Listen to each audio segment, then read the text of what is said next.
प्रिय आत्मन,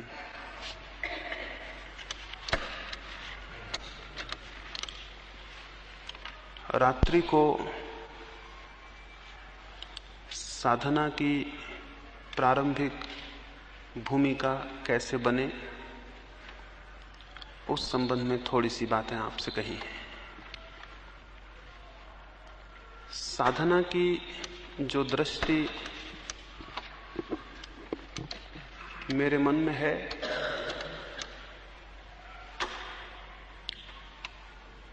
वो किन्हीं शास्त्रों पर, किन्हीं ग्रंथों पर, किसी विशेष संप्रदाय पर आधारित नहीं है। जैसा मैंने अपने भीतर चल के जाना है, उन रास्तों की बात भर आपसे कर रहा हूं। इसलिए मेरी बात कोई सैद्धांतिक बात नहीं है।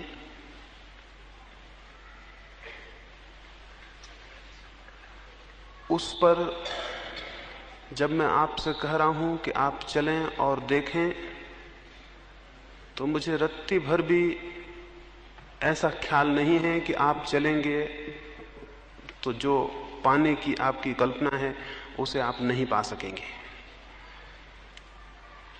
इसलिए ये आश्वासन और विश्वास है कि जिन रास्तों पर मैंने प्रवेश करके देखा है, केवल उनकी ही आपसे बात कर रहा हूं। एक बहुत पीड़ा और संताप के समय को मैंने गुजारा, बहुत चेष्टा के, बहुत प्रयत्न के समय को गुजारा। उस समय बहुत कोशिश, बहुत प्रयत्न करता था अंतस प्रवेश के, बहुत रास्तों से, बहुत पद्धतियों से उस तरफ जाने की बड़ी संलग्न चेष्टा की। बहुत पीड़ा के दिन थे और बहुत दुख और परेशानी के दिन थे, लेकिन सतत प्रयास से, और जैसे पर्वत से कोई झरना गिरता हो और गिरता ही चला जाए तो नीचे की चट्टानें भी टूट जाती हैं, वैसे ही सतत प्रयास से किसी क्षण में कोई प्रवेश हुआ। उस प्रवेश को जिस रास्ते से मैंने संभव पाया, सिर्फ उसी रास्ते की आपसे बात कर रहा हूं। और इसलिए बहुत आश्वासन और बहुत विश्वास से आपको कह सकता हूं कि यदि प्रयोग किया तो परिणाम सुनिश्चित है। तब एक दुख था, तब एक पीड़ा थी, अब वैसा कोई दुख और वैसी कोई पीड़ा मेरे भीतर नहीं है। कल मुझे कोई पूछता था कि इतनी समस्याएं लोग आपके सामने रखते हैं तो आप परेशान नहीं होते? मैंने उन्हें कहा, समस्या अपनी ना हो तो परेशानी का कोई कारण नहीं होता। समस्या दूसरे की हो तो कोई परेशानी नहीं होती है। समस्या अपनी हो तो परेशानी शुरू हो जाती है। मेरी कोई समस्या इस अर्थों में नहीं है, लेकिन एक नए तरह का दुख अब जीवन में प्रविष्ट हो गया। और वो दुख ये है कि मैं अपने चारों तरफ जिन लोगों को भी देखता हूं, उन्हें इतनी परेशानी में और इतनी पीड़ा में अनुभव करता हूं, जबकि मुझे लगता है उनके हल इतने आसान हैं, जबकि मुझे लगता है कि वो द्वार खटखटाएंगे और द्वार खुल जाएगा, और वो द्वार पर खड़े ही रो रहे हैं। तो एक बहुत नए किस्म के दुख और पीड़ा का अनुभव होता है। एक छोटी सी पारसी कहानी में पढ़ता था, एक अंधा आदमी और उसका एक मित्र एक रेगिस्तान को पार करते थे। वे दोनों अलग अलग यात्रा पर निकले थे, रास्ते में मिलना हो गया, और वो आंख वाला आदमी उस अंधे आदमी को अपने साथ ले लिया। वे कुछ दिन साथ साथ चले, उनमें मैत्री घनी हो गई। एक दिन सुबह अंधे आदमी की आंख, अंधा आदमी पहले उठ गया, सुबह उसकी नींद पहले खुल गई। उसने टटोल के अपनी लकड़ी ढूंढी। मरुस्थल की रात थी और ठंड के दिन थे। लकड़ी तो उसे नहीं मिली, एक सांप पड़ा हुआ था, जो ठंड के मारे एकदम सिकुड़ के कड़ा हो गया था, उसने उसे उठा लिया। उसने भगवान को धन्यवाद दिया कि मेरी लकड़ी तो खो गई, लेकिन उससे बहुत ज्यादा बेहतर, बहुत चिकनी और बहुत सुंदर लकड़ी मुझे तुमने दे दी। उसने भगवान को धन्यवाद दिया कि तुम बड़े कृपालु हो। उसने उसी लकड़ी से अपने आंख वाले मित्र को धक्का दिया और उठाने की कोशिश की कि उठो, सुबह हो गई है। वो आंख वाला मित्र उठा, देख के घबरा गया और उसने कहा कि तुम ये क्या हाथ में पकड़े हुए हो, इसे एकदम छोड़ दो, ये सांप है और जीवन के लिए खतरनाक हो जाएगा। वह अंधा आदमी बोला, मित्र, ईर्ष्या के वश तुम मेरी इस सुंदर लकड़ी को सांप बता रहे हो। चाहते हो कि मैं इसे छोड़ दूं तो तुम इसे उठा लो। लेकिन अंधा जरूर हूं, लेकिन इतना नासमझ नहीं हूं।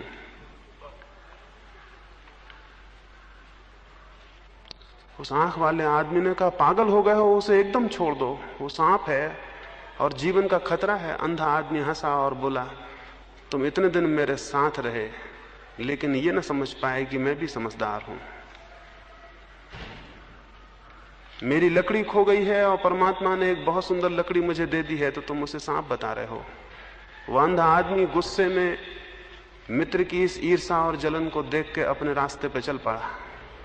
थोड़ी देर में सूरज निकला और वो सांप की सिकुड़न समाप्त हो गई, उसकी सर्दी मिट गई, उसमें फिर प्राण का संचार हुआ और उसने उस अंधे आदमी को काट लिया। मैं जिस दुख की आपको बात कह रहा हूं वो वही दुख है जो उस सुबह उस आंख वाले आदमी को उस अंधे मित्र के प्रति हुआ होगा। वैसे ही एक दुख में चारों तरफ जो लोग दिखाई पड़ते हैं उनके प्रति मुझे अनुभव होता है। वे हाथ में जो लिए हैं वो लकड़ी नहीं है, वे हाथ में जो लिए हैं वो सांप है। लेकिन अगर मैं उनको कहूं कि ये सांप है तो शायद उनके मन में हो, न मालूम किस ईर्ष्या के वश, न मालूम किस कारण हमारी लकड़ियों को सांप बताया जा रहा है। ये मैं किसी और के लिए नहीं कह रहा हूं, ये मैं आपके लिए कह रहा हूं। ऐसा मत सोचना कि आपके पड़ोस में जो बैठे हैं उनके लिए कह रहा हूं, बिल्कुल आपके लिए कह रहा हूं। और आपके सबके हाथों में मुझे सांप दिखाई पड़ते हैं, और आप जिनको भी सहारे समझे हुए हैं और लकड़ियां समझे हुए हैं वो कोई सहारे नहीं है और कोई लकड़ियां नहीं है। लेकिन इसके पहले कि आप रास्ता छोड़ के चले जाएं और समझें कि मैंने ईर्ष्यावश आपकी लकड़ी छीनने को कोई बात कही है, इसलिए एकदम उसे सांप नहीं कहता हूं। आहिस्ता आहिस्ता आपको समझाने की कोशिश करता हूं कि जो आप पकड़े हुए हैं वो गलत है।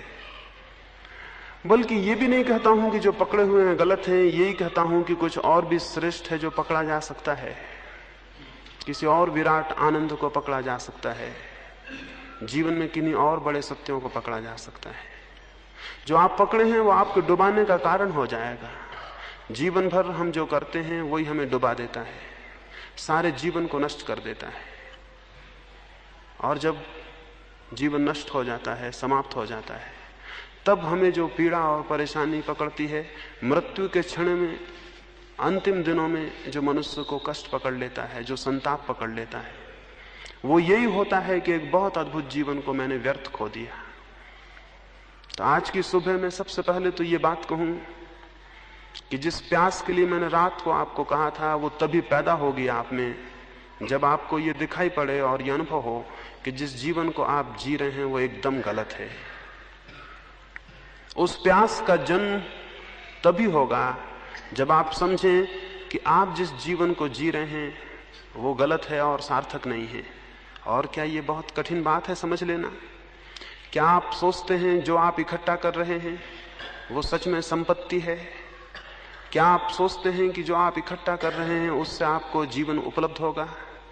क्या आप सोचते हैं कि जो श्रम आप कर रहे हैं जिन दिशाओं में, उन दिशाओं में आप रेत पर, पानी पर महल खड़े कर रहे हैं या कि किसी चट्टान पर नींव रख रहे हैं? इसे थोड़ा विचारना, इस पर थोड़ा मनन करना जरूरी है। जो लोग भी थोड़ा सा चिंतन और मनन करेंगे जीवन के संबंध में, उनकी प्यास जगनी शुरू हो जाएगी। सत्य की प्यास चिंतन और मनन से पैदा होती है। हम में से बहुत कम लोग जीवन के संबंध में सोचते हैं, बहुत कम लोग। अधिक लोग इस तरह जीते हैं जैसे कोई लकड़ी के टुकड़े को नदी में बहा दे और वो बहा चला जाए, और लहरें उसे जहां ले जाएं वहां चला जाए, किनारों पर ले जाएं तो किनारे चला जाए, और मझधार में ले आए तो मझधार में आ जाए, जिसका अपना कोई जीवन नहीं होता। एक लकड़ी के टुकड़े की तरह हम में से अधिक लोग जीते हैं। समय और परिस्थितियां जहां ले जाती हैं हम चले जाते हैं। जीवन पर मनन और चिंतन इस बात की सूचना बनेगा कि क्या आपको एक लकड़ी के टुकड़े की तरह होना है जो नदी में बहे, क्या आपको एक सूखे हुए पत्ते की तरह होना है जिसे हवाएं जहां ले जाएं वहां चला जाए, या आपको एक व्यक्ति बनना है, एक इंडिविजुअल, एक व्यक्ति और एक सचेतन व्यक्ति जिसकी अपनी जीवन की दिशा है, जिसने तय किया कि कहां जाना और कहां पहुंचना, और जिसने तय किया कि क्या बनना और क्या होना, जिसने अपने जीवन को अपने हाथ में लिया है और उसके निर्माण को अपने हाथ में लिया है। मनुष्य की सबसे बड़ी कृति स्वयं मनुष्य है, और मनुष्य का सबसे बड़ा सृजन स्वयं का निर्माण है। और आप कुछ भी बनाएं, वो बनाना किसी काम का नहीं है, वो सब पानी पर खींची गई लकीरों की तरह एक दिन मिट जाएगा।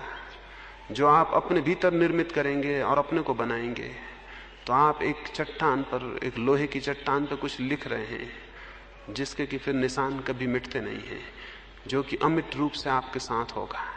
तो अपने जीवन के बाबत ये विचार करें, आप एक लकड़ी के टुकड़े तो नहीं हैं जो नदी में बह रहा है, आप दरख्त से पतझड़ में गिर गए एक पत्ते तो नहीं हैं जो हवाओं में उड़ रहा है। और आप विचार करेंगे तो आपको दिखाई पड़ेगा आप एक लकड़ी के टुकड़े हैं, और आपको दिखाई पड़ेगा पतझड़ में गिर गए एक पत्ते हैं जिसे हवाएं कहीं भी उड़ा रही हैं। अभी सड़कें उन पत्तों से भरी हुई हैं, और वे पत्ते जहां भी हवाएं आती हैं वहीं सरक जाते हैं। आपने जिंदगी में सचेतन विकास किया है या केवल हवा के धक्कों पर उड़ते रहे हैं? और अगर हवा के धक्कों पर उड़ते रहे तो क्या कहीं पहुंच सकेंगे? क्या कोई कभी इस तरह पहुंचा है? जीवन में एक सचेतन लक्ष्य ना हो तो कोई कहीं पहुंचता नहीं। सचेतन लक्ष्य की प्यास इस बात से पैदा होगी कि आप चिंतन करें और मनन करें और विचार करें। बुद्ध के बाबत आपने सुना होगा, उन्हें जिस बात से विराग हुआ, जिस बात से वे विराग के जीवन में प्रविष्ट हुए, जिस बात से उन्हें सत्य की आकांक्षा पैदा हुई, वो कहानी बड़ी प्रचलित है, बड़ी अर्थपूर्ण है।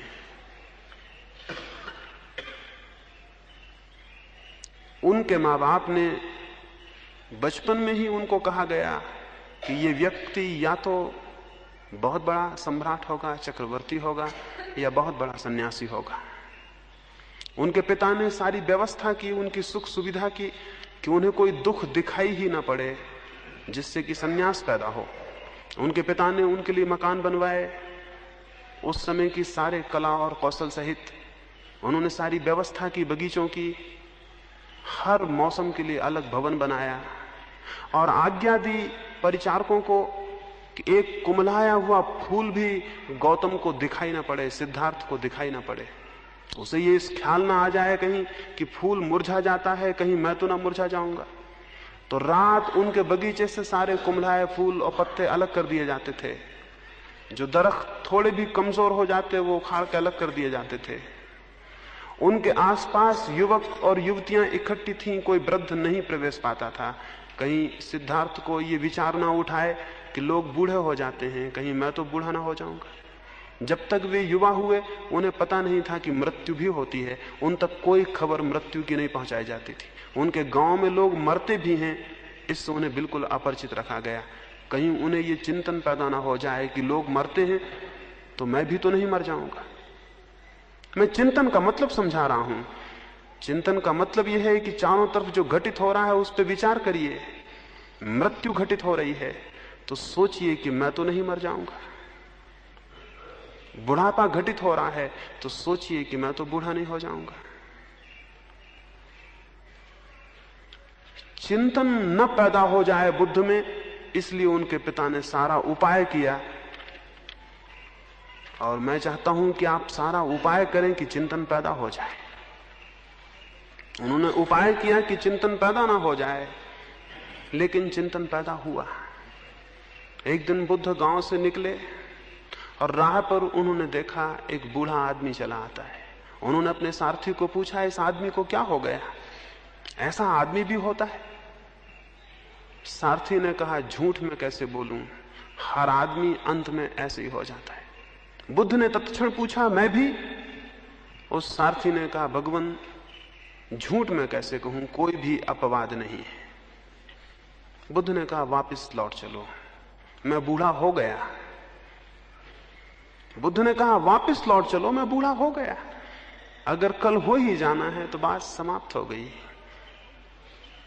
इसको मैं चिंतन कहता हूं। लेकिन सारथी ने कहा, हम एक युवक महोत्सव में जा रहे हैं, सारे गांव के लोग प्रतीक्षा करेंगे, इसलिए चलें।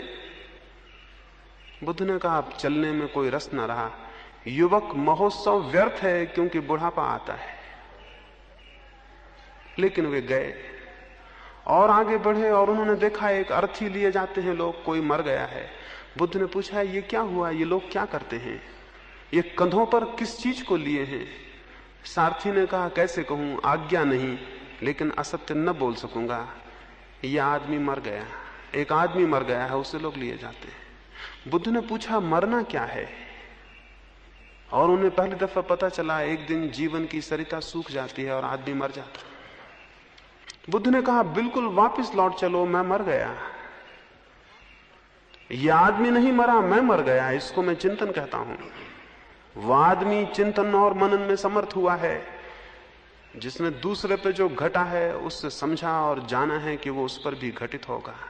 वे लोग अंधे हैं जो चारों तरफ जो घटित हो रहा है उसे नहीं देख रहे हैं। और इस अर्थ में हम सब अंधे हैं। और इसलिए मैंने वो कहानी कही अंधे आदमी की जो सांप को हाथ में लिए चलता है। इसलिए आपको पहला जो बहुत महत्वपूर्ण है वो ये कि आंख खोल के चारों तरफ देखिए क्या घटित हो रहा है, और उस घटित होने से चिंतन पैदा होगा, मनन पैदा होगा, और वो मनन प्यास देगा और किसी विराट सत्य को जानने की। ये इस पीड़ा को बहुत मैंने अनुभव किया। वो पीड़ा गई और उसके जाने में जिन सीढ़ियों को मुझे दिखाई पड़ना शुरू हुआ, उन सीढ़ियों में पहली सीढ़ी की आज मैं चर्चा करूंगा। ऐसा मुझे दिखाई पड़ता है कि परम जीवन या परमात्मा या आत्मा या सत्य को पाने के लिए दो बातें जरूरी हैं। एक बात तो जरूरी है जो परिधि की जरूरत है, समझें साधना की परिधि, और एक बात जरूरी है जिसको हम कहेंगे साधना का केंद्र। साधना की परिधि और साधना का केंद्र, या साधना का शरीर और साधना की आत्मा। साधना की परिधि पर आज मैं चर्चा करूंगा और कल साधना की आत्मा पर या साधना के केंद्र पर, और परसों साधना के परिणाम पर। ये तीन ही बातें हैं, साधना की परिधि, साधना का केंद्र और साधना का परिणाम। या यूं कह सकते हैं कि साधना की भूमिका, साधना और साधना की सिद्धि। साधना की भूमिका या साधना की परिधि में आपकी जो परिधि है वही संबंधित होती है। आपके व्यक्तित्व की परिधि आपका शरीर है, साधना की परिधि भी आपका शरीर है। साधना का बिल्कुल प्रारंभिक चरण आपके शरीर पर रखना होता है। इसलिए एक बात स्मरण रखें कि शरीर के संबंध में अगर सुनी सुनाई कोई बुरी भावना मन में हो, उसे फेंक दें। शरीर मात्र साधन है, संसार का भी और सत्य का भी। शरीर न शत्रु है न मित्र है, शरीर मात्र साधन है। आप चाहें तो उससे पाप करें और चाहें तो पुण्य करें, चाहें तो संसार में प्रविष्ट हो जाएं और चाहें तो परमात्मा में प्रवेश पा लें। शरीर मात्र साधन है, उसके संबंध में कोई दुर्भाव मन में ना रखें। ऐसे बहुत सी बातें प्रचलित हो गई हैं कि शरीर दुश्मन है और शरीर पाप है और शरीर बुरा है और शत्रु है और इसका दमन करना है। वो मैं आपको कहूं गलत है। न शरीर शत्रु है न शरीर मित्र है। आप उसका जैसा उपयोग करते हैं वही वो साबित हो जाता है। और इसलिए शरीर बड़ा अद्भुत है। शरीर बड़ा अद्भुत है। दुनिया में जो भी बुरा हुआ है वो भी शरीर से हुआ है और जो भी शुभ हुआ है वो भी शरीर से हुआ है। शरीर केवल एक उपकरण है, एक यंत्र है। साधना भी जरूरी है कि शरीर से शुरू हो, क्योंकि बिना इस यंत्र को व्यवस्थित किए आगे कोई भी नहीं बढ़ सकता। शरीर को बिना व्यवस्थित किए कोई आगे नहीं बढ़ सकता। तो पहला चरण है शरीर शुद्धि। शरीर जितना शुद्ध होगा उतना अंतस में प्रवेश में सहयोगी हो जाएगा। शरीर शुद्धि के क्या अर्थ है? शरीर शुद्धि का पहला तो अर्थ है शरीर के भीतर,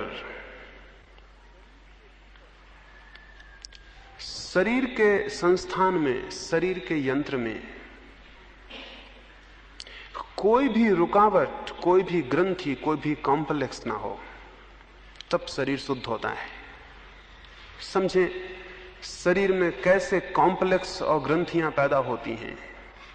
अगर शरीर बिल्कुल निर्ग्रंथ हो, उसमें कोई ग्रंथि ना हो, उसमें कोई उलझन ना हो, शरीर में कहीं कोई अटकाव ना हो, तो शरीर शुद्ध स्थिति में होता है और अंतस प्रवेश में सहयोगी हो जाता है।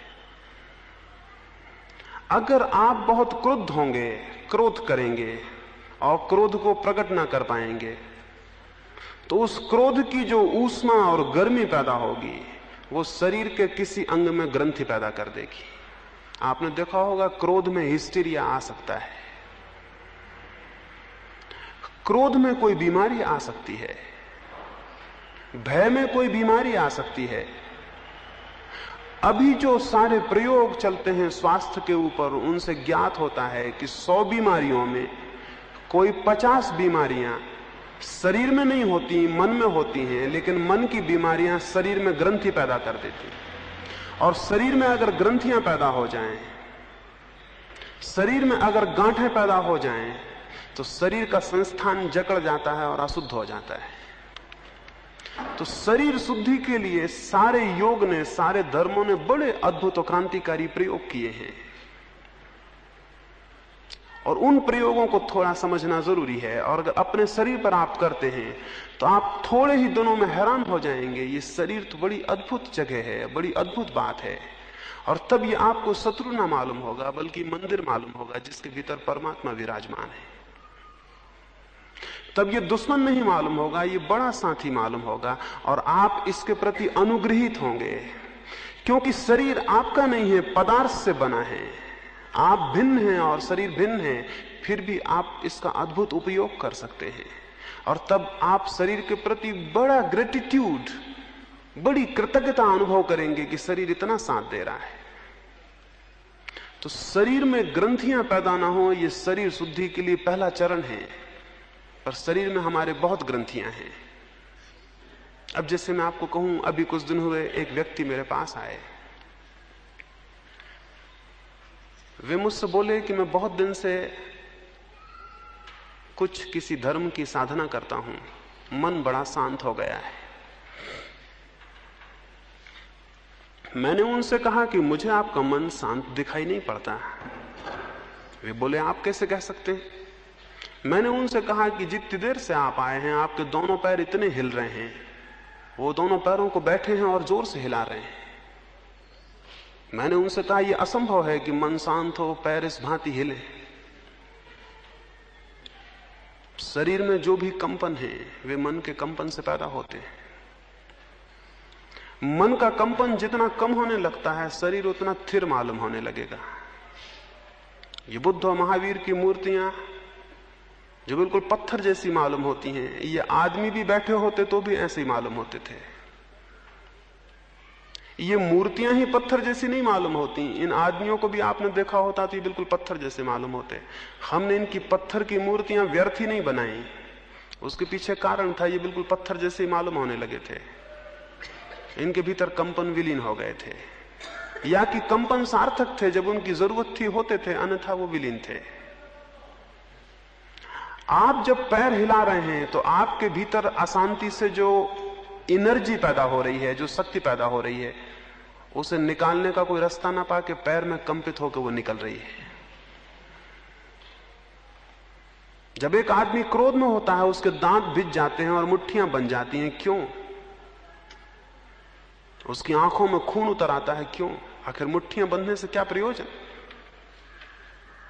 अगर आप अकेले में भी किसी पर क्रुद्ध होंगे तो भी मुट्ठियां बन जाएंगी, वहां तो कोई मारने को भी नहीं जिसको आप मारे। लेकिन जो शक्ति क्रोध से पैदा हो रही है, उसका निष्कासन कैसे होगा? हाथ के स्नायु खिंच के उस शक्ति को व्यय कर देते हैं। सभ्यता ने बहुत दिक्कत पैदा कर दी है। असभ्य आदमी का शरीर हमसे ज्यादा शुद्ध होता है। एक जंगली आदमी का शरीर हमसे बहुत शुद्ध होता है, उसमें ग्रंथियां नहीं होती, क्योंकि उसके भावावेश वो सहज प्रकट कर देता है। लेकिन हम अपने भावावेगों को दबा लेते हैं। समझ लीजिए, आप दफ्तर में हैं और मालिक ने कुछ कहा, आपको क्रोध तो आया, लेकिन आप मुट्ठियां नहीं भींच सकते। वो जो शक्ति पैदा हुई उसका क्या होगा? शक्ति नष्ट नहीं होती, स्मरण रखिए, कोई शक्ति नष्ट नहीं होती। अगर आपने मुझे गाली दी और मुझे क्रोध आ गया, लेकिन यहां इतने लोग थे कि मैं उसे प्रकट नहीं कर सका, ना मैं दांत भींच सका, ना मैं हाथ खींच सका, ना मैं गाली बक सका, ना मैं गुस्से में कूद सका, ना मैं पत्थर उठा सका, तो उस शक्ति का क्या होगा जो मेरे भीतर पैदा हो गई? वो शक्ति मेरे शरीर के किसी अंग को क्रिपल्ड कर देगी, और उसको क्रिपल्ड करने में, उसको विकृत करने में व्यय हो जाएगी। एक ग्रंथि पैदा होगी। शरीर की ग्रंथियों का मेरा मतलब यह है, शरीर में हमारे बहुत ग्रंथियां पैदा हो जाती हैं। और आप शायद हैरान होंगे, आप कहेंगे ऐसी तो हमें कुछ ग्रंथियां पता नहीं है। तो मैं आपको एक प्रयोग करने को कहता हूं, आप देखें, फिर आपको पता चलेगा कितनी ग्रंथियां हैं। क्या आपने कभी ख्याल किया है कि अकेले किसी कमरे में आप जोर से दांत बिचकाने लगे हैं, या आईने में जीभ दिखाने लगे हैं, या गुस्से से आंख फाड़ने लगे हैं, और आप अपने पे भी हंसे होंगे कि ये मैं क्या कर रहा हूं? हो सकता है स्नान गृह में आप नहा रहे हैं और आप अचानक कूदे हैं। आप हैरान होंगे कि मैं क्यों कूदा हूं, या मैंने आईने में देख के दांत क्यों बिचकाए हैं, या मेरा जोर से गुनगुनाने का मन क्यों हुआ है। मैं आपको कहूं, किसी दिन आधा घंटे को सप्ताह में एक एकांत कमरे में बंद हो जाएं और आपका शरीर जो करना चाहे करने दें। आप बहुत हैरान होंगे, हो सकता है शरीर आपका नाचे, जो करना चाहे करने दें, आप उसे बिल्कुल ना रोकें। और आप बहुत हैरान होंगे, हो सकता है शरीर आपका नाचे, हो सकता है आप कूदें, हो सकता है आप चिल्लाएं, हो सकता है आप किसी काल्पनिक दुश्मन पर टूट पड़े, ये हो सकता है। और तब आपको पता चलेगा कि ये क्या हो रहा है। ये सारी ग्रंथियां हैं जो दबी हुई हैं और मौजूद हैं और निकलना चाहती हैं, लेकिन समाज नहीं निकलने देता और आप भी नहीं निकलने देते। ऐसा शरीर बहुत सी ग्रंथियों का घर बना हुआ है, और जो शरीर ग्रंथियों से भरा हुआ है वो शरीर शुद्ध नहीं होता, वो भीतर प्रवेश नहीं कर सकता। तो योग का पहला चरण होता है शरीर शुद्धि, और शरीर शुद्धि का पहला चरण है शरीर की ग्रंथियों का विसर्जन। तो नई ग्रंथियां तो बनाए नहीं, और पुरानी ग्रंथियां विसर्जन करने का उपाय करें। और उसके उपाय के लिए जरूरी है कि महीने में एक बार, दो बार अकेले कमरे में बंद हो जाएं और शरीर जैसा करना चाहे करने दें। अगर कपड़े फेंक के और नग्न नाचने का मन हो तो नाचें और सारे कपड़े फेंक दें, और आप हैरान होंगे, आधा घंटे के उस उछल कूद के बाद आप बहुत रिलैक्स्ड, बहुत शांत, बहुत स्वस्थ अनुभव करेंगे। ये बात बहुत अजीब लगेगी, लेकिन आप बहुत शांत अनुभव करेंगे और आपको बहुत हैरानी होगी कि ये शांति कैसे आ गई। आप जो व्यायाम करते हैं या घूमने चले जाते हैं, उसके बाद जो आपको हल्कापन लगता है, उसका कारण क्या है? उसका कारण यह है कि बहुत सी ग्रंथियां उसमें विसर्जित होती हैं। आपको पता है, आपका लड़ने का जो मन होता है, लोगों से उलझने का जो मन होता है, उसका कारण क्या है? आपके भीतर बहुत सी शक्तियां ग्रंथियों की तरह मौजूद हैं, वो विसर्जित होना चाहती हैं। इसलिए आप बिल्कुल उत्सुक होते हैं कि कोई मिल जाए और कुछ हो जाए। जब युद्ध का समय आता है, पिछले 2 महायुद्ध हुए, उन महायुद्धों में आप जो सुबह से अखबार पढ़ते हैं बहुत उत्सुकता से, और सारी दुनिया में बड़ी खूबियों की बातें घटित होती हैं। युद्ध के समय 2 बातें घटित हुई। दुनिया में आत्महत्याएं एकदम कम हो गई थी, आपको शायद पता नहीं होगा। पिछला महायुद्ध हुआ, उसके पहले पहला महायुद्ध हुआ।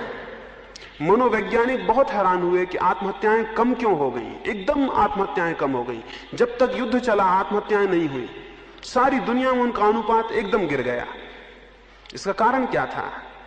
और मनोवैज्ञानिक बहुत परेशान हुए। उन दोनों खून भी नहीं हुए, आत्महत्याएं भी नहीं हुई, और एक बड़ी बात हुई, मानसिक बीमारों की संख्या कम रही युद्ध के समय में। तो अंततः यह समझ में आया कि युद्ध की जो खबरें थीं, जो जोश खरोश था, उसमें मनुष्य की बहुत सी ग्रंथियां विसर्जित हुई, और उतनी ग्रंथियों ने उसको बचाया। जैसे कि युद्ध की खबरें आप सुनते हैं तो आप किसी न किसी तरह उसमें संलग्न हो जाते हैं। आपका क्रोध, समझ लीजिए आप गुस्से में आ गए हैं।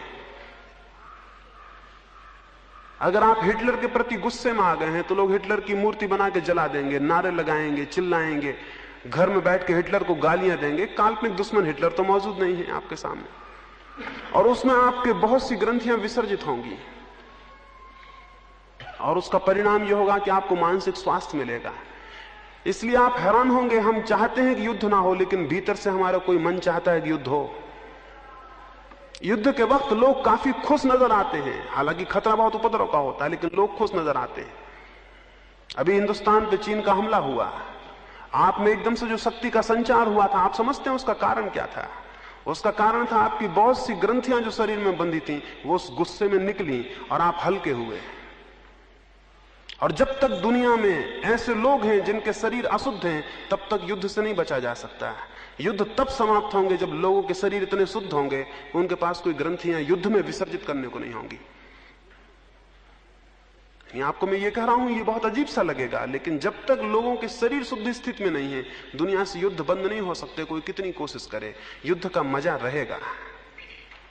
आपको भी लड़ने में मजा आता है, इससे जरा विचार करना। आपको लड़ने में मजा आता है।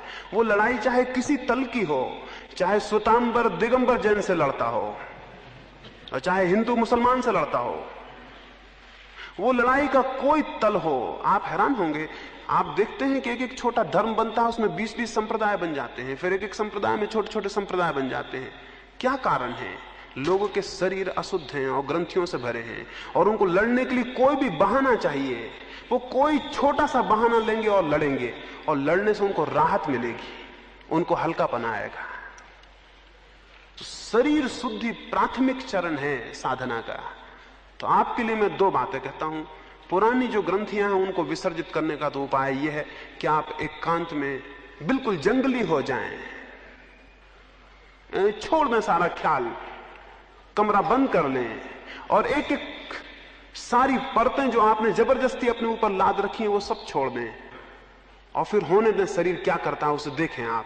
वो नाचता है, कूदता है, गिर के पड़ा रह जाता है, घूंसे तानता है, किसी काल्पनिक दुश्मन को मारता है, छुरी मारता है, गोली चलाता है, क्या करता है उसे देखें और चुपचाप उसे करने दें। आप 1-2 महीने के प्रयोग में बहुत हैरान हो जाएंगे। आप पाएंगे आपके शरीर ने एक अद्भुत सरलता, सात्विकता और शुद्धि को उपलब्ध किया है। उसका विसर्जन होगा, पुरानी ग्रंथियों की निर्जरा होगी। जो पुराने साधक जंगलों में चले जाते थे और एकांत पसंद करते थे और नहीं चाहते थे भीड़ में आए, उसका कुल सबसे बड़े कारणों में एक कारण यह भी था। उन एकांत में आपको पता नहीं महावीर ने क्या किया, आपको पता नहीं है बुद्ध ने क्या किया, आपको पता नहीं मोहम्मद ने क्या किया, कोई किताबें नहीं कहती कि उन्होंने क्या किया। उन पहाड़ों पर जब वो थे तो वो क्या कर रहे थे। मैं आपको कहता हूं कि ये हो नहीं सकता कि उन्होंने ये ना किया हो, कि उन्होंने शरीर की ग्रंथियां विसर्जित ना की हो। महावीर को तो हम निर्ग्रंथ कहते हैं, और उसका मैं जो अर्थ करता हूं यही करता हूं। सारी ग्रंथियां छीन जिसकी हो गई, और सारी ग्रंथियों का प्रारंभिक चरण शरीर है। तो शरीर की ग्रंथियां जो पीछे पकड़ी हैं उनको विसर्जित करना। आपको पहले अजीब सा लगेगा, अगर आपको जोर से हंसी आए अपने इस काम पे कि मैं ये क्या पागलपन कर रहा हूं कि कूद रहा हूं, तो जोर से हंसिए।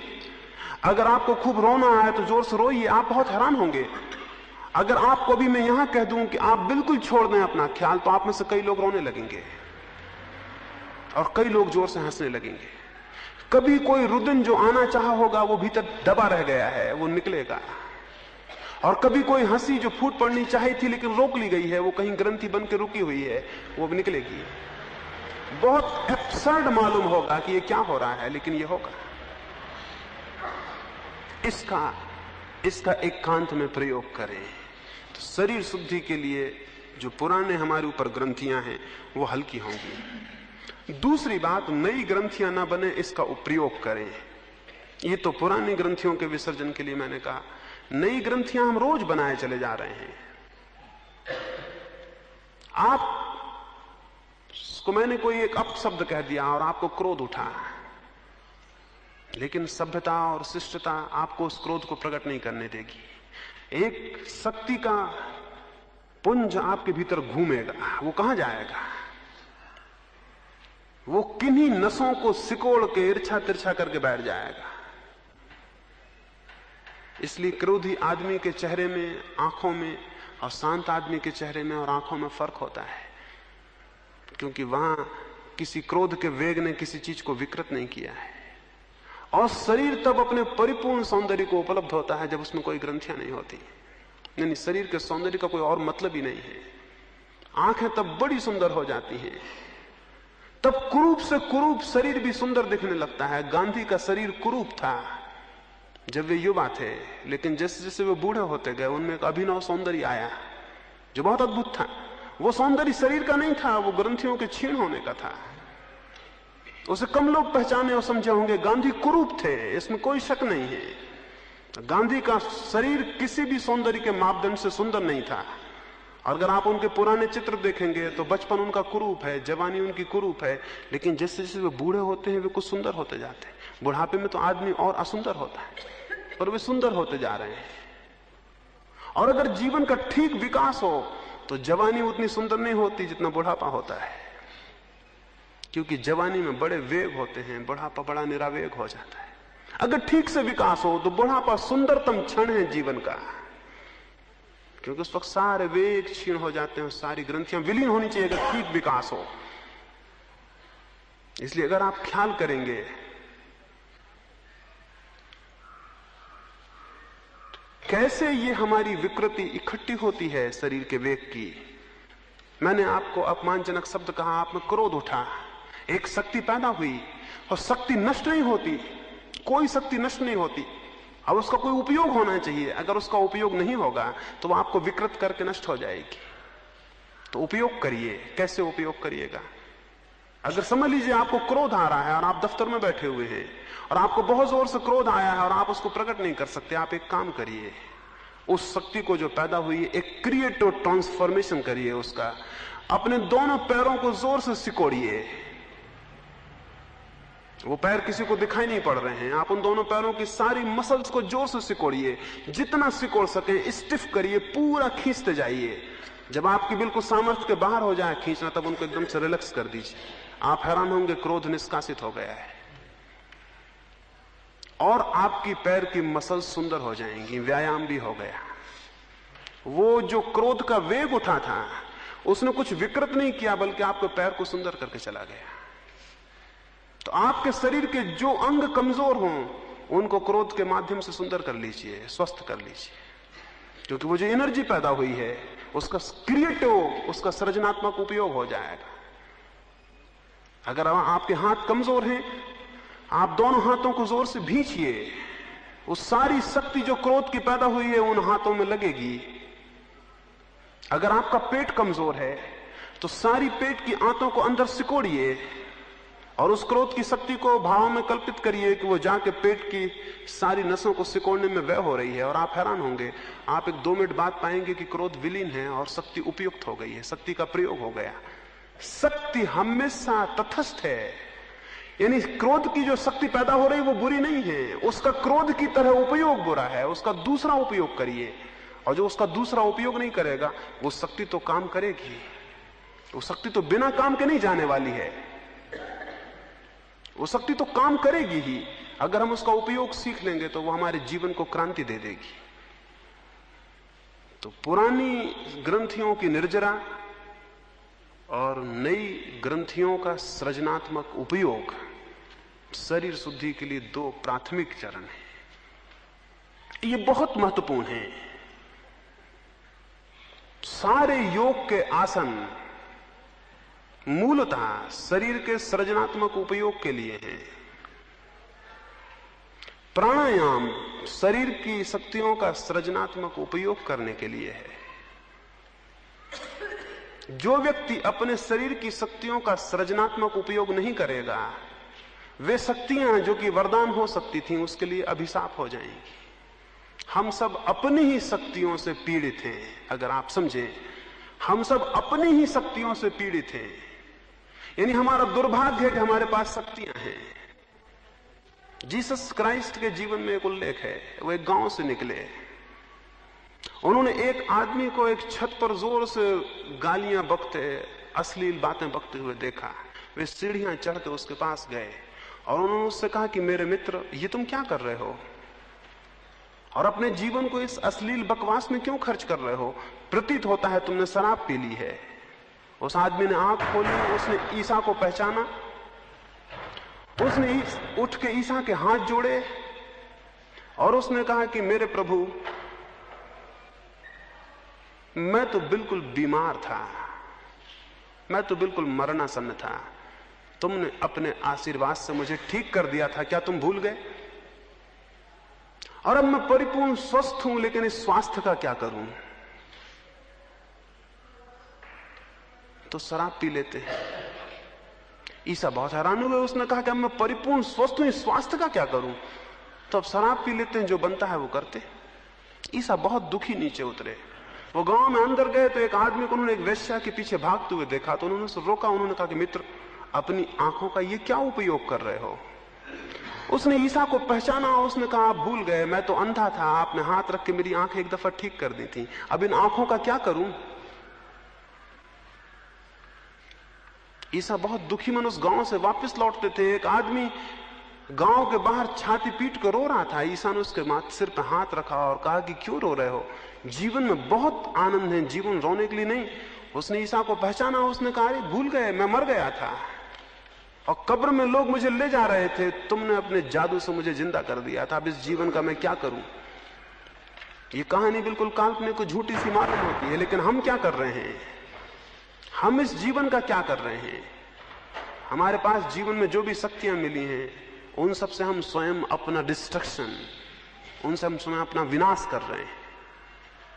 जीवन के दो ही रास्ते हैं। जो शक्तियां आपके शरीर और मन में हैं, उनका विनाश कर लें, यही नरक का रास्ता है। और जो शक्तियां और ऊर्जाएं, जो एनर्जीज आपके भीतर हैं, उनका सृजनात्मक उपयोग कर लें, यही स्वर्ग का रास्ता है। सृजन स्वर्ग है और विनाश नरक है। अपनी शक्तियों का जो सृजनात्मक, सारी शक्तियों का सृजनात्मक उपयोग कर ले, उसने स्वर्ग की तरफ चरण रखने शुरू कर दिए। और जो अपनी शक्तियों का विनाशात्मक उपयोग कर ले, वो नरक की तरफ जा रहा है। और कोई मतलब नहीं है। आप अपने से पूछें, आप क्या कर रहे हैं? जब एक आदमी क्रोध से भरता है तो आप समझते हैं कितनी शक्ति, कितनी डायनेमिक फोर्स उसमें पैदा होती है। क्या आपको पता है एक कमजोर आदमी भी क्रोध में आकर एक ऐसी चट्टान उठा सकता है जो कि उसने कभी शांत क्षणों में उठाने की कल्पना नहीं कर सकता था? क्या आपको पता है एक क्रुद्ध आदमी अपने से बहुत बलिष्ठ शांत आदमी को क्षणों में परास्त कर सकता है?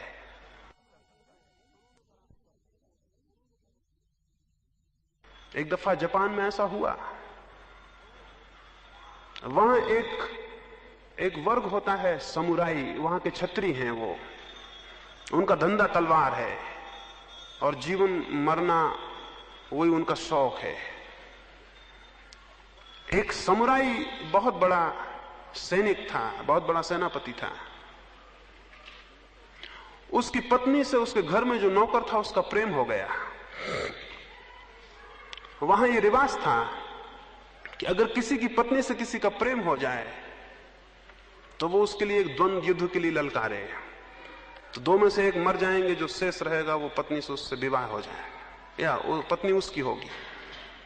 उसके नौकर का समुराई एक बहुत बड़े सेनापति की पत्नी से प्रेम हो गया। उस सेनापति ने कहा, पागल, अब द्वंद्व युद्ध के सिवा कोई रास्ता नहीं है। अब हम लड़ेंगे। अब तू कल तलवार लेके सुबह आ जा। वो तो बड़ा घबराया, वो तो तलवार का मास्टर था,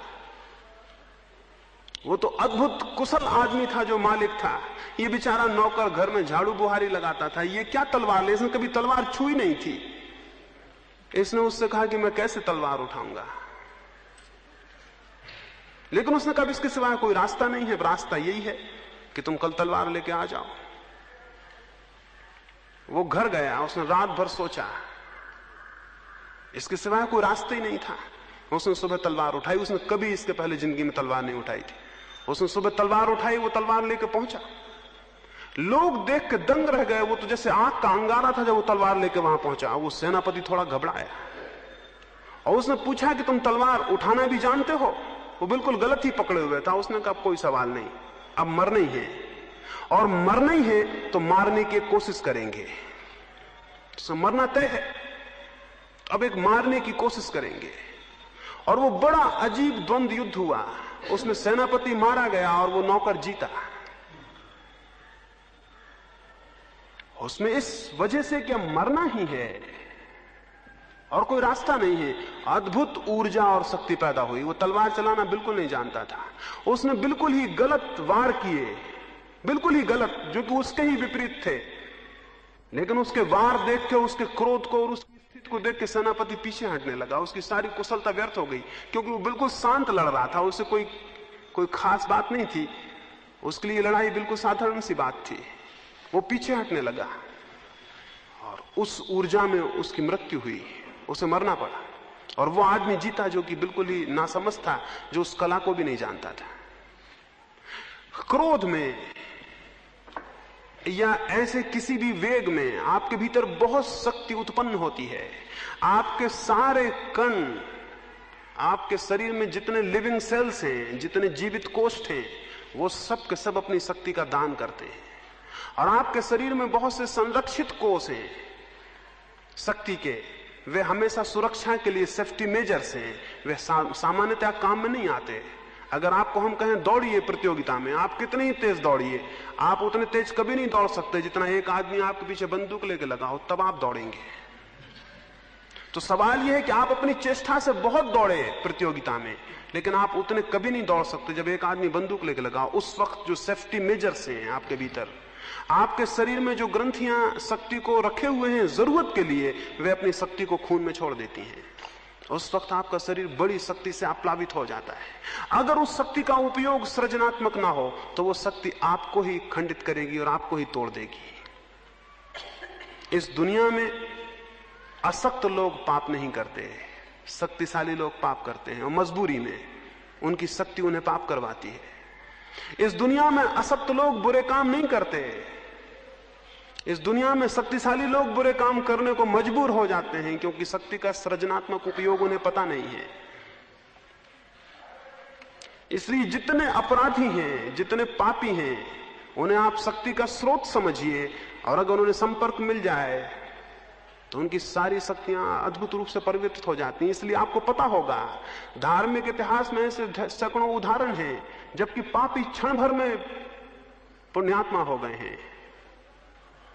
उसका कुल कारण इतना है कि शक्तियां बहुत थीं, केवल ट्रांसफॉर्मेशन की बात थी, एक जादू का संपर्क चाहिए था, सब बदल जाएगा। अंगुलीमाल ने इतनी हत्याएं की कि उसने 1000 लोगों की हत्या करने का व्रत लिया था। उसने 999 लोगों की हत्या करके माला पहन ली थी। उसे आखिरी आदमी चाहिए था। जिस जगह खबर हो जाती थी कि अंगुलीमाल है, वहां रास्ते निर्जन हो जाते थे, क्योंकि वहां कौन चलता? वो तो देखते नहीं था, विचार ही नहीं करता था, जो आया उसकी हत्या करता था। खुद बादशाह प्रसेनजीत जो था बिहार का, वो डरता था, उसकी छाती कब जाती थी अंगुलीमाल का नाम सुन के। उसने बड़े सैनिक वहां भेजे, लेकिन अंगुलीमाल पर कोई कब्जा नहीं हुआ। बुद्ध उस पहाड़ से निकलते थे, लोगों ने, गांव के लोगों ने कहा इधर मत जाइए, एक आप निहत्थे भिक्षु हैं, अंगुलीमाल हत्या कर देगा। बुद्ध ने कहा हम तो जो रास्ता चुनते हैं उस पे चलते हैं और किसी की वजह से उसको नहीं बदलते। और अगर अंगुलीमाल यहां है तो हमारी और भी जरूरत हो गई कि हम वहां जाएं। अब देखना यह है कि अंगुलीमाल हमें मारता है या हम अंगुलीमाल को मारते हैं। तो लोगों ने कहा बड़ी पागलपन की बात है, आपके पास कुछ भी नहीं है, आप अंगुलीमाल को मारिएगा। निहत्ते कमजोर बुद्ध और अंगुलीमाल बड़ा बिल्कुल दैत्य जैसा आदमी। बुद्ध ने कहा अब देखना यह है कि अंगुलीमाल बुद्ध को मारता है या बुद्ध अंगुलीमाल को मारता है, और हम तो जो रास्ता चुनते हैं उस पर चलते हैं। और ये और भी सौभाग्य कि अंगुलीमाल से मिलना हो जाए। अनायास ये मौका आ गया। बुद्ध वहां गए। अंगुलीमाल ने अपनी टेकरी पर से देखा कि निहत्ता भिक्षु शांत रास्ते पे चला आ रहा है। उसने वहीं से चिल्ला के कहा कि देखो यहां मत आओ, सिर्फ इसलिए कह रहा हूं कि तुम सन्यासी हो, वापस लौट जाओ। इतनी दया आ गई तुम्हारी चाल देख के, धीमे चले आ रहे हो, तुम लौट जाओ, आगे मत बढ़ो, क्योंकि हम किसी पे दया करने के आदी नहीं है, हत्या कर देंगे। बुद्ध ने कहा हम भी किसी की दया करने के आदी नहीं है। बुद्ध ने कहा हम भी किसी की दया करने के आदी नहीं, और जहां चुनौती हो वहां तो सन्यासी पीछे कैसे लौटेगा। तो हम तो आते हैं, तुम भी आओ। अंगुलीमाल बहुत हैरान हुआ, यह आदमी पागल है। उसने अपना फरसा उठाया, वो नीचे उतरा। जब वो बुद्ध के पास पहुंचा तो बुद्ध से उसने कहा कि अपने हाथ से अपनी मृत्यु मोल ले रहे हो। बुद्ध ने कहा इसके पहले कि तुम मुझे मारो एक छोटा सा काम करो, ये जो सामने वृक्ष है इसके 4 पत्ते तोड़ दो। उसने अपने फरसे को मारा, एक डगाल तोड़ दी, और उसने कहा ये रहे 4 का 4000। बुद्ध ने कहा एक छोटा काम और करो, इसके पहले कि तुम मुझे मारोगे, इनको वापस उसी दरख्त में जोड़ दो। वो आदमी बोला कि ये तो मुश्किल है। तो बुद्ध ने कहा तोड़ना तो बच्चा भी कर देता, जोड़ना तोड़ना तो बच्चा भी कर देता, जोड़ना जो कर सके उसमें पुरुष है, उसमें पुरुषार्थ है। तुम बहुत कमजोर आदमी हो, तुम सिर्फ तोड़ सकते हो। तुम ये ख्याल छोड़ दो कि तुम बड़े शक्तिशाली हो, एक पत्ता नहीं जोड़ सकते। उसने एक क्षण गौर से सोचा, उसने कहा तो जरूर है, क्या पत्ता जोड़ने का भी कोई रास्ता हो सकता है? बुद्ध ने कहा है, हम उसी रास्ते पे चल रहे हैं। उसने गौर से देखा और उसके स्वाभिमान को पहली दफा यह पता चला मारने में कोई मतलब नहीं है, मारना कमजोर भी कर सकता है। उसने कहा मैं तो कमजोर नहीं हूं, मैं अब क्या करूं? बुद्ध ने कहा मेरे पीछे आओ। वो उस दिन भिक्षा मांगने गांव में गया, भिक्षु हो गया, वो गांव में भिक्षा मांगने गया। लोगों ने, सब लोग डर के मारे अपने मकानों पे चढ़ गए, उसको पत्थर मारे।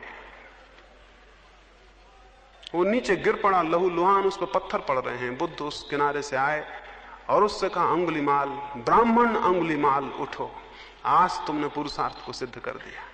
जब उनके पत्थर तुम्हारे ऊपर पड़ रहे थे तो तुम्हारे हृदय में जरा भी क्रोध नहीं आया, और जब तुम्हारे शरीर से लहू गिरने लगा और तुम जमीन पर गिर गए तब भी तुम्हारे हृदय में उनके प्रति प्रेम ही भरा हुआ था। तुमने अपने पुरुष को सिद्ध कर दिया और तुम ब्राह्मण हो गए। प्रसेनजित को खबर लगी तो वो मिलने आया बुद्ध से कि अंगुलीमाल परिवर्तित हुआ है। वो आके बैठा, उसने कहा हम सुनते हैं कि अंगुलीमाल साधु हो गए हैं, क्या मैं उनके दर्शन कर सकता हूं? बुद्ध बोले जो बगल में भिक्षु मेरे बैठे हुए हैं वो अंगुलीमाल है।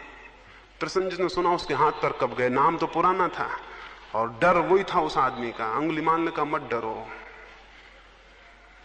वो आदमी गया, वो शक्ति जो उस आदमी थी परिवर्तित हो गई। अब हम दूसरे रास्ते पर हैं। अब तुम हमें मार डालो तो हमारे मन से तुम्हारे प्रति कोई अशुभ आकांक्षा नहीं उठेगी। जब बुद्ध से लोगों ने पूछा कि इतना बड़ा पापी कैसे परिवर्तित हुआ, तो बुद्ध ने कहा पाप और पुण्य का प्रश्न नहीं है, शक्ति के परिवर्तन का प्रश्न है। इस दुनिया में कोई बुरा नहीं है और इस दुनिया में कोई भला नहीं है, केवल शक्ति की दिशाएं हैं। हमारे भीतर बहुत शक्ति है इस शरीर में। इस शरीर की शक्तियों का सृजनात्मक उपयोग, तो एक तो मैंने कहा कि जब भावावेश उठे तो आप शरीर के किसी अंग से उस भावावेश का उपयोग कर लें, उस एक्सरसाइज में उपयोग कर लें। दूसरी बात, अपने जीवन में कुछ सृजनात्मक काम सीखें। हम सब गैर सृजनात्मक हैं। पुराने दिन थे, कल मैं बात करता था रात, पुराने दिन थे, गांव में एक आदमी जूता बनाता था और कोई उसके जूते को पहनता था तो वो गौरव से कहता था मेरा बनाया हुआ जूता है। एक सृजन का आनंद था। एक आदमी गाड़ी का चाक बनाता था तो मेरा बनाया हुआ है। आज दुनिया में सृजन का कोई आनंद नहीं रह गया, आपका बनाया हुआ कुछ भी नहीं है। आपका बनाया हुआ कुछ भी नहीं है। दुनिया जैसी है, उसमें आदमी का बनाया हुआ आप कुछ भी नहीं रह जाएगा।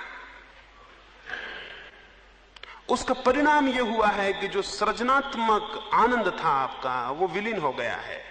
और अगर वो विलीन हो जाएगा तो शक्तियों का क्या होगा? वो विनाश की तरफ उत्सुक होंगी। स्वाभाविक शक्ति का कुछ ना कुछ होगा, या तो विनाश होगा या सृजन होगा। तो जीवन में कोई सृजनात्मक काम भी करें, सृजनात्मक मतलब जो सिर्फ आप अपने आनंद के लिए निर्मित कर रहे हैं, एक मूर्ति बनाएं तो कोई हर्ज नहीं, एक गीत लिखें, एक गीत गाएं, एक सितार को बजाएं तो कोई हर्ज नहीं, उसे सिर्फ आनंद के लिए, व्यवसाय के लिए नहीं। जीवन में एक काम चुनें जो आपका आनंद है, जो आपका व्यवसाय नहीं है, तो आपकी बहुत सी शक्तियों का विनाशात्मक रुख परिवर्तित होगा और वो सृजन में लगेंगी। भावावेशों को रोकने के लिए मैंने कहा, और ये सामान्य जीवन को सृजनात्मक दृष्टि दें। कोई फिक्र नहीं, घर में एक बगिया लगाएं और उन फूलों को प्रेम करें और उनका आनंद लें। कोई फिक्र नहीं, एक पत्थर को घिस के छोटी सी मूर्ति बनाएं। हर आदमी जो समझदार है आजीविका के अतिरिक्त कुछ समय सृजन के लिए देगा, और जो नहीं देगा वो गलती में पड़ जाएगा, उसका जीवन खराब हो जाएगा। एक छोटा सा गीत लिखें। कोई फिक्र नहीं, एक अस्पताल में जाएं और कुछ मरीजों को 2-2 फूल दे आएं। कोई फिक्र नहीं, रास्ते पे कोई भिखमंगा मिल जाए, 2 क्षणों से गले लगा लें। कोई फिक्र नहीं, कुछ सृजनात्मक करें जो सिर्फ आनंद है आपका, और जिसमें आपको कुछ लेना नहीं है, कुछ देना नहीं है, जिसे कर लेना ही आपका आनंद है। तो जीवन में कुछ एक बिंदु चुने जिसे सिर्फ कर लेना आपका आनंद है। आपकी सारी शक्तियां उस तरफ उन्मुख होंगी और विनाश के लिए आपके पास शक्तियां नहीं बचेंगी। जो आदमी जितना सृजनात्मक होगा उतना ही उसका क्रोध, उसका सेक्स विलीन हो जाएगा। ये असृजनात्मक आदमी के लक्षण हैं। आपके पास बहुत शक्ति है, वो कहां जाएगी? वो सेक्स से निकलेगी, काम वासना से निकलेगी। निकलना जरूरी है। जो दुनिया में बहुत बड़े बड़े सृजनात्मक मूर्तिकार, चित्रकार या कवि हुए हैं, उनके अविवाहित रह जाने का और कोई रहस्य नहीं है। कुल इतना ही रहस्य है कि वो सारी शक्ति उनकी सृजन में विलीन हो गई, वो ट्रांसफॉर्म हो गई, सब्लिमेट हो गई। अगर वो वहां सब्लिमेट ना होती तो बहुत निम्न तल के सृजन में व्यय होती, संतति के सृजन में, वो बच्चे पैदा करने में व्यय होती। वही शक्ति जो कि किन्हीं अमर काव्यों के, अमर चित्रों के निर्माण में व्यय हो गई। तो जीवन में शक्ति का सब्लिमेशन, उसका उदात्तीकरण बहुत जरूरी है। तो एक ये स्मरण रखें, शरीर की संपूर्ण शुद्धि के लिए जीवन में कुछ सृजनात्मक होने की चेष्टा करें। सृजनात्मक मनुष्य ही केवल धार्मिक हो सकता है, और कोई मनुष्य धार्मिक नहीं हो सकता। शरीर शुद्धि के लिए ये बुनियादी बातें मैंने आपसे कही, बहुत बुनियादी। अब बहुत गौण बातें हैं, ये बहुत बुनियादी बातें हैं। इनको जो संभालता है, गौण बातें अपने आप समझ जाएंगी। बहुत गौण बातों में ये है जिसको हम अपने मुल्क में आहार कहते हैं, वो शरीर शुद्धि में उपयोगी है। आपका शरीर तो बिल्कुल भौतिक संस्थान है, उसमें आप जो डालते हैं उसके परिणाम होने स्वाभाविक हैं। अगर मैं शराब पी लूंगा तो मेरे शरीर के सेल बेहोश हो जाएंगे, ये बिल्कुल स्वाभाविक है। और अगर शरीर मेरा बेहोश है तो उस बेहोशी का परिणाम मेरे मन पे पड़ेगा। मन और शरीर बहुत अलग अलग नहीं है, बहुत संयुक्त है। हमारा जो व्यक्तित्व है वो शरीर और मन ऐसा अलग अलग नहीं, शरीर मन ऐसा इकट्ठा है, वो साइकोसोमेटिक है। उसमें हमारा शरीर और मन इकट्ठा है। शरीर का ही अत्यंत सूक्ष्म हिस्सा मन है और मन का ही अत्यंत स्थूल हिस्सा शरीर है। इसे यूं समझिए, ये दोनों बिल्कुल अलग अलग चीजें नहीं हैं। इसलिए जो शरीर में घटित होगा उसके परिणाम मन में प्रतिध्वनित होते हैं, और जो मन में घटित होता है उसके परिणाम शरीर तक आ जाते हैं। अगर मन बीमार है, शरीर ज्यादा देर स्वस्थ नहीं रहेगा। अगर शरीर बीमार है तो मन ज्यादा देर स्वस्थ नहीं रह सकेगा। ये खबरें एक दूसरे में सुनी और समझी जाती हैं। इसलिए जो लोग मन को स्वस्थ रखने का उपाय समझ लेते हैं वे शरीर के बाबत मुफ्त में बहुत सा स्वास्थ्य उपलब्ध कर लेते हैं, जिसके लिए वो कोई कमाते नहीं, जिसके लिए वो कोई प्रयास नहीं करते। शरीर और मन संयुक्त घटना है। शरीर पर जो होगा वो मन पर होगा। इसलिए आपके अपने आहार में, आपके भोजन में आपको थोड़ा विवेकपूर्ण होना जरूरी है। पहली बात, वो इतना ज्यादा ना हो कि शरीर उसके कारण आलस्य से भरता हो। आलस्य अशुद्धि है। वो ऐसा ना हो कि शरीर उत्तेजना से भरता हो। उत्तेजना अशुद्धि है, क्योंकि उत्तेजना ग्रंथियां पैदा करेगी। वो ऐसा ना हो कि शरीर क्षीण होता हो, क्योंकि क्षीणता कमजोरी है, और शक्ति अगर उत्पन्न ना होगी तो परमात्मा की तरफ विकास भी नहीं हो सकता। शक्ति पैदा हो लेकिन शक्ति उत्तेजक ना हो, ऐसा आहार होना चाहिए। शक्ति पैदा हो लेकिन वो इतनी ना हो कि शरीर उसके कारण आलस से भर जाए। अगर आपने जरूरत से ज्यादा भोजन किया है तो सारे शरीर की शक्ति उसको पचाने में लग जाती है, शरीर में आलस्य छा जाता है। शरीर में आलस्य छाने का और कोई मतलब नहीं है। सारी शक्ति पचाने में लगती है तो शरीर आलस से भर जाता है। आलस इस बात की सूचना है कि भोजन जरूरत से ज्यादा हो गया। भोजन के बाद आलस नहीं, स्फूर्ति आनी चाहिए। स्वाभाविक है, भूख लगी थी फिर भोजन किया तो स्फूर्ति आनी चाहिए, क्योंकि शक्ति उत्पन्न होने का स्रोत भीतर गया। लेकिन आपको तो आलस से आता है। आलस इस बात का मतलब है कि आपने इतना भोजन कर लिया कि अब शरीर की सारी शक्ति उसको पचाएगी, तो शरीर अपने सारी शक्ति को खींच के पेट में ले जाएगा और सब तरफ से शक्ति क्षीण होने से आलस आ जाएगा। तो भोजन स्फूर्ति दे तब सम्यक है। भोजन उत्तेजना ना दे तब सम्यक है। भोजन मादकता ना दे तब सम्यक है। तो तीन बातें स्मरण रखें। भोजन सुस्ती ना दे तो वो शुद्ध है। भोजन उत्तेजना ना दे तो वो शुद्ध है। और भोजन मादकता ना दे तो वो शुद्ध है। ये मोटी बातें हैं और आपको इतना ना समझ में नहीं मानता कि इनके विस्तार में चर्चा करने की जरूरत है। इनको आप समझेंगे और अपने ढंग से इनको व्यवस्थित करेंगे। दूसरी बात, गौण बातों में शरीर के लिए थोड़ा सा व्यायाम अत्यंत आवश्यक है, क्योंकि शरीर जिन तत्वों से मिलकर बना है वे तत्व व्यायाम के समय में विस्तार पाते हैं। व्यायाम का मतलब विस्तार। संकोच के विपरीत है व्यायाम शब्द। व्यायाम का अर्थ है विस्तार। जब आप दौड़ते हैं तो आपके सारे कण और सारे लिविंग सेल्स, पूरे जीवित कोष्ठ विस्तृत होते हैं, फैलते हैं। और जब वे फैलते हैं तो आपको स्वास्थ्य का अनुभव होता है। जब वे सिकुड़ते हैं तो बीमारी का अनुभव होता है। जब आपकी श्वास पूरी की पूरे प्राण के फेफड़ों को खोलती है और सारे कार्बन डाइऑक्साइड को बाहर फेंकती है तो आपकी खून की गति बढ़ती है, और खून की गति बढ़ती तो शरीर की सारी अशुद्धियां दूर होती हैं। इसलिए योग ने शरीर सोच को, शरीर की परिपूर्ण शुद्धि को बहुत अनिवार्य नियमों के अंतर्गत रखा। तो थोड़ा व्यायाम। अति विश्राम नुकसान करता है, अति व्यायाम भी नुकसान करता है। इसलिए अति व्यायाम को नहीं कह रहा हूं। अति व्यायाम नहीं, थोड़ा सम्यक व्यायाम कि जिससे आपको स्वास्थ्य का बोध हो। और अति विश्राम नहीं, थोड़ा विश्राम भी। जितना व्यायाम उतना विश्राम। इस सदी में व्यायाम भी नहीं है और विश्राम भी नहीं है। हम बहुत अजीब हालत में हैं।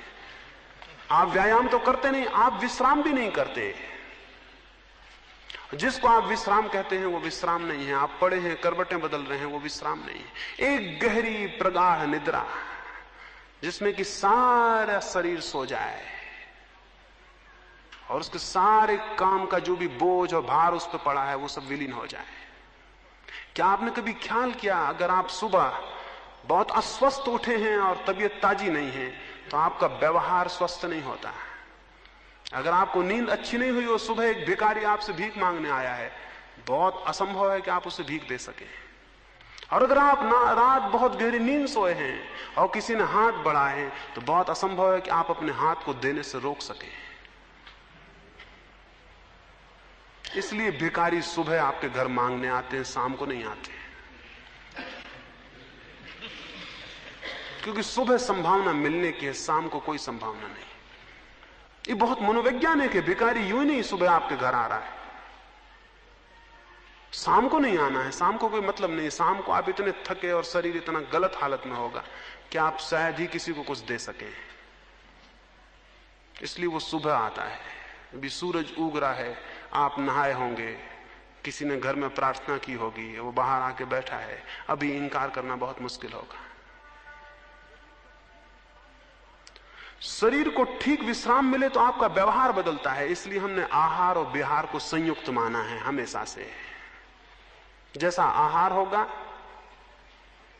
जैसा विहार होगा, अगर उन दोनों में सात्विकता होगी तो जीवन में बड़ी गति और बड़ा प्रवेश आंतरिक होना शुरू होता है।